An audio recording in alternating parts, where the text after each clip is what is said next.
Պատվաժան դատարան, ուրեմն քրեական դատավարության օրենսգրքի 272-ով ստացվածի 4.1 մասի համաձայն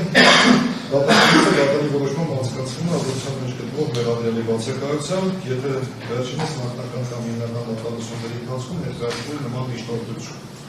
Նույն հոդվածի 5-րդ մասի համաձայն դատական նիստը չի կարող անցկացվել մեղադրյալի բացակայությամբ, եթե նա չորի պաշտպան կամ միջնորդություն ներկայացրել է առանց պաշտպանի հետ խորհրդակցելու։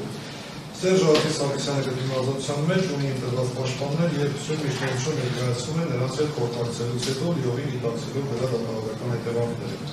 Սերժ Սարգսյանը հայտնում է, որ չի արարվում, որպեսզի սույն քրեական գործով դատական նիստերը շարունակվեն բացակայությամբ, իսկ իր իրավունքների օրինական շահերի պաշտպանությունը ամբողջ ծավալով իրականացնեն իր պաշտպաններից։ Սույն միջնորդությունը պայմանավորված է այն հանգամանքով, որ պաշտպանական կողմի դիրքորոշումը գործով ամբողջությամբ ձևավորված է, Սերժ Սարգսյանի շահերը յուրաքանչյուր դատական նիստում ներկայացվելու են նրա պաշտպանների կողմից, նրա անձնական ներկայությունը յուրաքանչյուր նիստում անորոշ նախապայման չէ գործի լրիվ, օբյեկտիվ և բազմակողմանի քննության համար, յուրաքանչյուր դատական նիստի համար նրա ներկայության ապահովումը չի նպաստում դատավարության արդյունավետությանը և հանգեցնում է անարդի կազմակերպչական բարդություններին։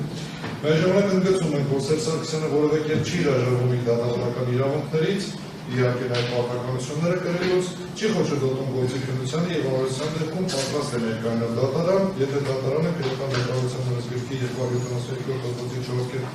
4.1 մասի հիման վրա որևէ առանձին դատական նիստի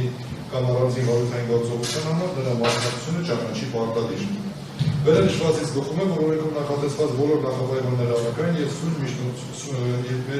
սույն միջնորդությունը կարող է բավարարվել։ Իսկ Սերժ Սարգսյանի բացակայությամբ դատական նիստերի անցկացումը որևէ կերպ չի սահմանափակի ոչ պաշտպանության, ոչ մեղադրանքի, ոչ դատարանի լիարժեք դատավարական հնարավորությունները։ Ուստի խնդրում դատարանին թույլատրել դատական նիստերի անցկացումը Սերժ Սարգսյանի բացակայությամբ, դատավարական իրավունքների իրականացումը դատական նիստերի ընթացքում ապահովված համարել նրա պաշտպանների մասնակցությամբ։ Անորոշության դեպքում, եթե դատարանը որևէ առանձին դատական նիստի կամ առանձին վարույթային գործողության համար Սերժ Սարգսյանի անձնական մասնակցությունը համարի անհրաժեշտ, վերջինս պարտավորվում է ներկայանալ դատական նիստին։ Խնդրում եմ բավարարեք։